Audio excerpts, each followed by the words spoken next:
The Sixers are moving on to the playoffs after beating the Miami Heat in their first play-in game, and this game was just out of control. Crazy performances, guys getting hurt left and right, all kinds of different defensive adjustments. Now we have a Knicks-Sixers first-round playoff series to talk about as well.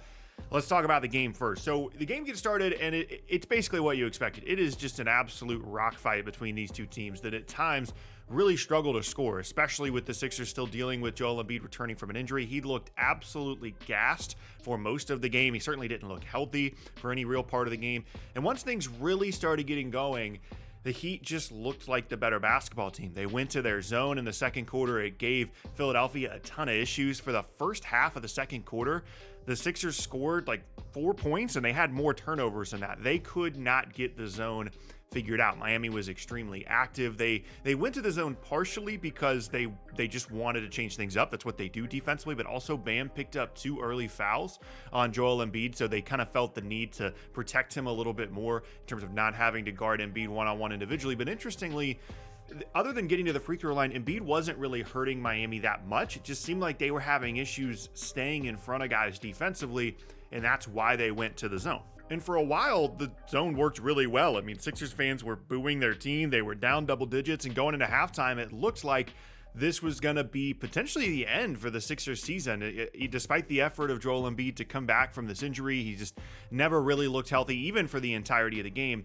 And then a couple of things really changed this game. First and foremost, Jimmy Butler had this really awkward landing where it looked like he really injured his knee. It's since come out that he has had an MCL injury as a result of this fall. He actually finished the game and at certain times looked okay, at other times not so much. Clearly, he understood the importance of this. If they were able to win the game, give him some rest, maybe he's ready to go for their first round playoff series. And this play-in game felt really impactful as well because, no disrespect to the Knicks, but if your options are playing the Knicks in the first round if you win the game, playing Boston in the first round if you lose the game, or not even making the playoffs at all if you lose this one and the next one, I know I'd much rather play the Knicks, and we're going to talk about that Knicks-Sixers series here a little bit later. And so clearly, there was a lot of investment for each of these teams. The energy was up. It was extremely physical. And once Jimmy Butler got hurt, things started to shift a little bit for Philadelphia. They started to figure out the zone. Miami went away from the zone. They started to guard more man-to-man, and they couldn't stay in front. And they really had issues defensively in the second half. Another big part of that is Philly started making some shots. Embiid hit a couple of big threes, and the Nic Batum game happened. This guy was everywhere. It's honestly crazy because typically, Nic Batum was like a buyout player for the last couple of seasons. You generally speaking don't see a ton of impact from guys like that, but hasn't been an issue for Nic Batum. He's knocking down threes. He was like the primary defender on Jimmy Butler and then Tyler Hero late in the game when it was clear that Jimmy Butler wasn't healthy and Tyler Hero was going to be the main guy. Just an unbelievable Nic Batum performance. And sometimes this happens, right? In different playoff games or playoff situations where guys are just going to step up and you're going to have the random Grant Williams game. You're going to have the random Kelly Olynyk game. And in this case, it was Nic Batum. And honestly, they needed it because his floor spacing was critical for them. And like I said, Embiid hit a couple of threes late as well. On the broadcast, they were really upset about the fact that they were leaving Joel Embiid open for these threes because it was clear that he wasn't healthy enough to be his normal self and get to the rim and work in the post. It was honestly pretty tough to watch Embiid just run around out there and not really have very good movement at all and not look healthy at all. So the Sixers desperately needed a game like this. And in the end, Jimmy Butler being hurt, a really bad Tyler Hero game, or at least an inefficient Tyler Hero game, and a couple of big shots down the stretch is what allowed Philly to advance here. And they're going to advance into a first round playoff series against the New York Knicks, which from what I've seen, it appears as though the Knicks are actually underdogs in this series. Now, there's a couple of different reasons for that. Obviously, it is not normal for the 2 seed to be an underdog against the 7 seed in the first round of the playoffs, but obviously no Julius Randle for the Knicks. OG Anunoby, they've been really good when he's played, but there's been, some on and off injury stuff with him the whole year and since he's come back from a procedure on his elbow.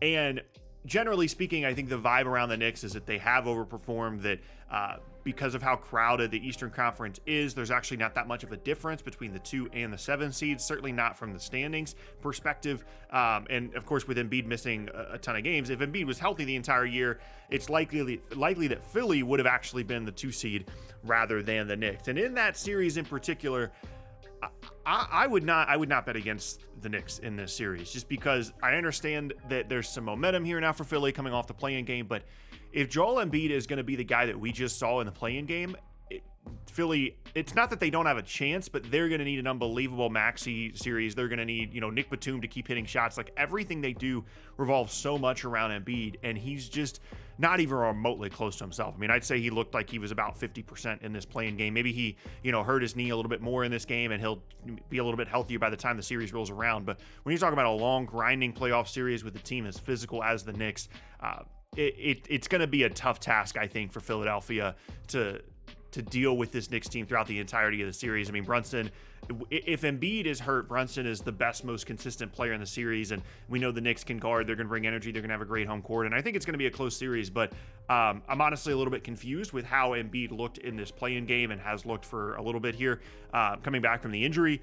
I'm a little bit confused as to why everybody thinks that Philly is just going to run away with the series. And for the Heat, things getting weird here. They've got another play-in game. They're going to play Chicago. They lose, their season's over. And for a team that is used to making runs to the finals, deep playoff runs, to not even make the playoffs in general would definitely be strange. And it is a real possibility, by the way, because Jimmy Butler has this knee injury. He's not going to play in the play-in game. We don't know what his future is if they do end up making the playoffs and winning the game. They're certainly capable of beating Chicago. They'll be at home. They'll be the favorites in the game. Even, I think, honestly, if Jimmy Butler doesn't play, I think they'll be the favorites because I don't think Chicago is very good. But there's kind of a nightmare situation for Miami with Butler getting hurt. And obviously, there's been a lot of conversation about, okay, well, if they win this and they get to play Boston, and they've obviously done really well against Boston in the past, but this Celtics team is different than what the Heat have had to deal with in the past. And I think for all intents and purposes, if the Heat were going to make a significant run in the playoffs, they had to win this play-in game. They had to play the Knicks, potentially play either the Bucks without Giannis or a not fully healthy Giannis or Indiana, and then they'd have a real chance to make the conference finals and do Miami Heat things. But now I find it hard to believe that they're really going to be able to do much in the postseason. They certainly can beat Chicago even without Jimmy Butler, but that Celtics team is just different than what they've faced the last couple of years in the postseason, and I really don't see how they have much of a chance. They have some of a chance because, they just kind of have something over the Celtics in general, but really, really tough way for the season to potentially end for Miami in this playing game. It was an awesome game. It was really fun. It was really entertaining, but you never want to see guys get hurt, and I feel like, that's been kind of a theme for a couple of teams here, especially in the East, not only all year long, but recently. And I mean, Embiid's been struggling to come back from his injury. Giannis has an injury now. Jimmy Butler has an injury now. The Knicks are missing Julius Randle, like I mentioned.